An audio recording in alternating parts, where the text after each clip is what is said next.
ఓం శ్రీ మహాగణాధిపతయే నమః. సరస్వత్యై నమః. శ్రీ గురుభ్యో నమః. హరి ఓం. శ్రీ కాశీలో వెలసిన విశాలాక్షి అన్నపూర్ణ సమేతుడైనటువంటి విశ్వనాథుని దివ్య చరణారవిందములకు శతసహస్ర కోటి ప్రణామములు సమర్పిస్తూ, పరమపుణ్యమై దివ్యమైనటువంటి ద్వాదశ జ్యోతిర్లింగాలలో అత్యంత శ్రేష్టమైనటువంటిది కాశీ. ఈ కాశీ నిరంతరము మహాశివరాత్రి ఎంత పుణ్యదినమో 365 రోజులు అంతటి పుణ్యదినమే. దేనికని అంటే విశ్వేశ్వరుడు మహానుభావుడు, ఆ పరమేశ్వరుడు కావాలి అని తను సృష్టించుకున్నటువంటి దివ్యమైనటువంటి ప్రదేశం కాశీ. ఈ కాశీని ఆనందకాననమని, మహాశ్మశానము అని, మహాపుణ్యక్షేత్రంగా దివ్య మనోహరమైనటువంటి విధంగా వర్ణిస్తారు. ఇంతయేలా కాశ్యాంతం మరణాన్ముక్తి సమస్తమైనటువంటి పురాణములు చెబుతాయి. కాశీలో మరణించినప్పటికీ కాశీ కాశీ అంటూ మరణించిన, ఇంటిలో కూడా నిరంతరం కాశీ కాశీ అన్న జన్మజన్మల యొక్క పాపములన్నీ తొలగిపోతాయి. ఇంతటి విశిష్టమైనటువంటిది కాశీ. ఈ కాశీలోనే భవతీ భిక్షాందేహి అని పరమేశ్వరుడు అంతటి వాడు ఈ కపాలాన్ని పట్టుకొని అమ్మవారి దగ్గరికి వెళతాడు. ఆమె జగజ్జనని, పరమేశ్వరుడు ఎక్కడ ఉంటే ఆమె కూడా అక్కడే ఉండాలి అని ఒక సింహాసనం మీద కూర్చొని అన్నపూర్ణాదేవిగా నిత్యానందకరీ వరభయకరీ సౌందర్య రత్నాకరీ భిక్షాందేహి కృపావలంబనకరీ మాతాన్నపూర్ణేశ్వరీ. అన్నపూర్ణగా ఆ బంగారపు తెడ్డుతో కరకంకణ నిక్వాణములు గలగల గలగల మోగురుతూ ఉంటే, సమస్తమైనటువంటి అలంకారమును ధరించినటువంటి ఆ తల్లి ఎడమ చేతితో పాయసపాత్రను పట్టుకొని కుడి చేతితో ఆ తెడ్డుతో ఆ పాయసమును అందిస్తుంది అన్నపూర్ణగా. అంతటి పుణ్యప్రదేశం. అంతేకాక కాశీ దేనికని అంటే అక్కడ కాలభైరవుడు వెలసినటువంటి పుణ్యప్రదేశం అది. బ్రహ్మదేవుడు అహంకరించినప్పుడు, బ్రహ్మదేవుడు అహంకరించి అసత్యం పలికినప్పుడు ఈశ్వరునికి ఆగ్రహం చెంది కాలభైరవ అని గర్జించాడు. ఆ కనుబొమ్మలలో నుంచి ఉదయించినటువంటి దివ్య తేజస్సే కాలభైరవుడు. కాలభైరవుడు పరమేశ్వరుని యొక్క దివ్యమైనటువంటి స్వరూపం. కాలభైరవుని యొక్క దర్శనం చెయ్యాలి. దేవరాజ సేవ్యమాన పావనాంఘ్రి పంకజం వ్యాళయజ్ఞసూత్రబిందుశేఖరం కృపాకరం నారదాది యోగి బృందవందితం దిగంబరం కాశికాపురాధినాథ కాలభైరవం భజే. శోకమోహ దైన్యలోపకోపతాపనాశనం. ఈ స్మరణ విన్నంత చేతనే అనేకమైనటువంటి సూర్యభగవానుడు యొక్క దివ్యమైనటువంటి ప్రతిష్ట కూడా కాశీలో ఉంటుంది. కాశీలో లేనటువంటి మరొకటి ఏ పుణ్యక్షేత్రం, అన్ని పుణ్యక్షేత్రాలు కాశీలోనే ఏకీకృతమై ఉంటాయి.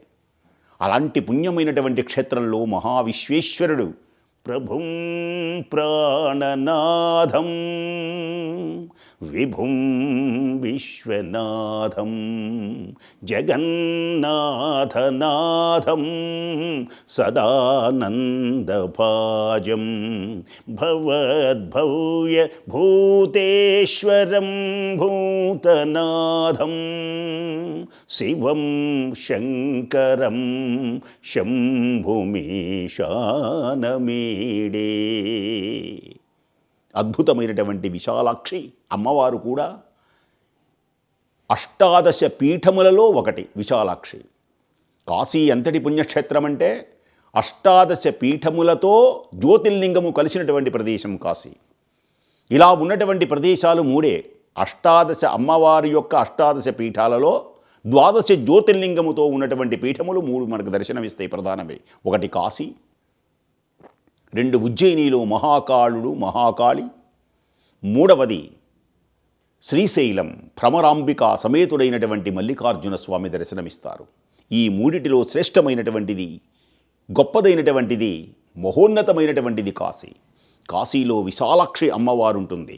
హారను పుర కిరీట కుండల విభూషితావయవశోభినీ కారణేశ వరమౌళి కోటి పరికల్ప్యమాన పదపీఠికాం కాల పణిపాశ బాణ ధనురంకుశ మరుణ మేఘలాం ఫాలభూ తిలకలోచనాం మనసి భావయామి పరదేవతాం. విశ్వేశ్వర సందర్శనం, విశాలాక్షి సందర్శనం, అన్నపూర్ణ సందర్శనం అఖండమైనటువంటి పుణ్య సంపదను మనకు కలిగిస్తాయి. డుండి విఘ్నేశ్వరుడు మహానుభావుడు ఉంటాడు. డుండి విఘ్నేశ్వరుని యొక్క దివ్య దర్శనం సమస్త సుఖములు కలిగిస్తాయి. అంతేకాదు మాధవస్వామి వారు ఉంటారు. అఖండమైనటువంటి విశ్వేశ్వర స్వామివారి దర్శనంతో ఇంకొక విశేషం ఏమిటి, కాశీ మహోన్నతమైనటువంటిది. ఏ జీవైనా కుడి చెవు పైకి వస్తుంది. ఏం జరుగుతుంది, అనేకమైనటువంటి ఘాట్లు ఉన్నాయి. అసి ఘాటు నుంచి దరిదాపుగా 32, 64 ఇలా ఉంటాయి. ఆ కాశీని 3 పేర్లతో పిలుస్తారు. వారణాసి, బెనారస్, కాశీ. కాశీ అంటే కాంతులు వెదజల్లేటువంటి పుణ్యక్షేత్రం అని అర్థం. బనారా అని పేరు కలిగిన రాజు పరిపాలించాడు గనక బెనారస్ అని పేరు. వారణాసి అంటే వరుణ, అసి అని పేరు కలిగినటువంటి 2 నదులు గంగలో కలిసి త్రివేణి పవిత్ర సంగమ భూమి కనుకనే దీనికి వారణాసి. భక్తయోగ పదన్యాసి వారణాసి భవదురిత శాత్రవకరాసి వారణాసి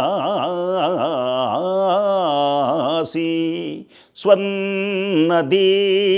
సంపాసి వారణాసి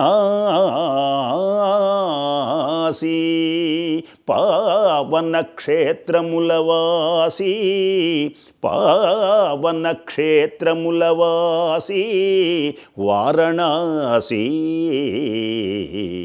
ప్రతి ఘాట్ గొప్పదైనటువంటిది. కేదారేశ్వర ఘాటే కాదు, వసిఘాట్, హరిశ్చంద్ర ఘాట్, వీటిలో గొప్పదైనటువంటిది మణికర్ణికా ఘాట్. ఆ ఆనంద పారవస్యంతో పరమేశ్వరుడు యొక్క దివ్యమైనటువంటి నామాన్ని పలుకుతున్నప్పుడు ఒక పురుషుడు, ఆ పురుషుడే విష్ణుమూర్తి, ఆయన యొక్క చెవి నుండి, కర్ణిక అంటే చెవి నుండి మణి అలా జారిపడింది కనుక దాని పేరు మణికర్ణిక. ఆ మణికర్ణికా ఘాట్ మధ్యాహ్నం వేళ స్నానం చేయాలి అంటారు. దేనికని అంటే అక్కడ పార్వతీ సమేతుడైనటువంటి పరమేశ్వరుడు అక్కడికి విచ్చేసి అక్కడ మరణించినటువంటి ప్రతి జీవి చెవిలో శ్రీరామ రామ రామేతి రమే రామే మనోరమే సహస్రనామ తత్తుల్యం రామనామ వరాననే. శ్రీరామ శ్రీరామ శ్రీరామ దివ్యమైనటువంటి మహామంత్రోపదేశం చేస్తాడు. ప్రతిరోజు ఆ మణికర్ణికా ఘాట్లో ఆ మధ్యాహ్నం వేళ స్నానం చేయాలి అంటారు. ప్రతి అణువణువున కాశీలో ప్రతి అడుగడుగున ప్రతి చోట అనేకమైనటువంటి వేలాది శివలింగాలు కనపడతాయి.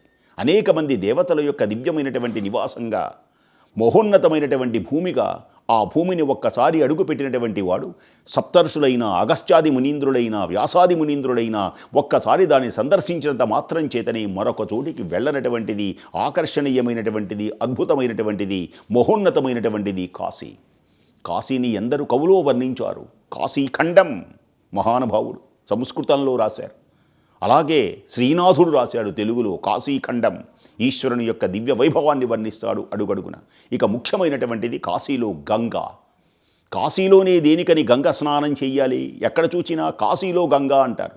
గంగా నది అనేకమైనటువంటి ప్రదేశములలో ప్రవహించింది. కానీ కాశీలో ఉత్తర దిశగా ప్రవహిస్తుంది కనుక, కాశీలో ఉత్తర దిశగా ప్రవహిస్తుంది కనుక ఆ గంగా అనేటువంటిది నిమజ్జనౌఘోత్పతత్పంకశంకాకరాత్మోర్మి నిర్మగ్న నీరేజరేకొన్న మద్భృంగ నేత్రోత్సవ శ్రీని గంగా భవాని.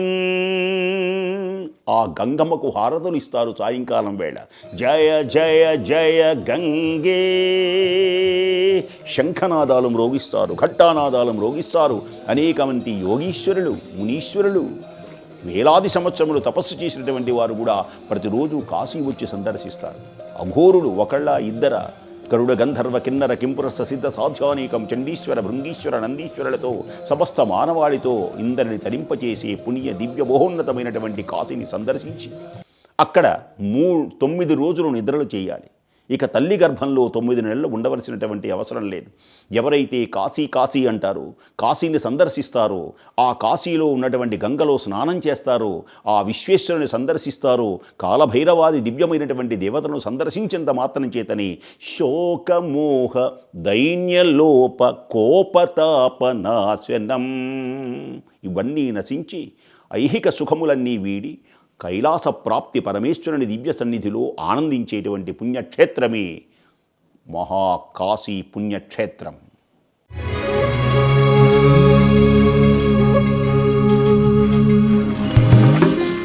నమస్తే, welcome to RV tours and travels private limited. అతిథి దేవోభవ. పరమశివునికి అత్యంత ప్రీతిపాత్రమైన మహాశివరాత్రి పర్వదినాన్ని పురస్కరించుకుని కాశీలో RV tours and travels private limited సంస్థ అత్యంత వైభవంగా పూజాది కార్యక్రమాలను నిర్వహిస్తుంది. మార్చి 8వ తేదీన మహాశివరాత్రి నాడు సంస్థ ఆధ్వర్యంలో ప్రముఖ నటులు, దర్శకులు, రచయిత, పరమ శివభక్తులు, గురువులు శ్రీ తనకెళ్ల భరణి గారి చేతుల మీదుగా స్థానిక పురోహితులచే అపూర్వమైన మహాన్యాసపూర్వక రుద్రాభిషేకం, మహత్తరమైన మహాచండీయాగం ఘనంగా జరగనున్నది. ఈ మహత్తర కార్యక్రమాన్ని కనులారా వీక్షించాలనుకునే భక్తులు, యాత్రికుల కొరకు ప్రయాణికుల రద్దీని, ఇతర సంస్థల టిక్కెట్ల అధిక ధరలను దృష్టిలో పెట్టుకుని తమ ప్రయాణికుల సౌకర్యార్థం కొన్ని నెలల ముందుగానే అతి తక్కువ ధరలలో అందుబాటులో ఉండే విధంగా 3 nights 4 days స్పెషల్ ఫ్లైట్ ప్యాకేజీని సిద్ధం చేసింది ఆర్వి సంస్థ. మరి ఇంకెందుకు ఆలస్యం, చాలా లిమిటెడ్ బుకింగ్స్ ఉన్నాయి కాబట్టి ఈ కార్యక్రమంలో పాల్గొవాలనుకునే భక్తులు తప్పక ఈ నెంబర్లను కాల్ చేసి మహాశివరాత్రి స్పెషల్ టూర్ ప్యాకేజీని బుక్ చేసుకోండి.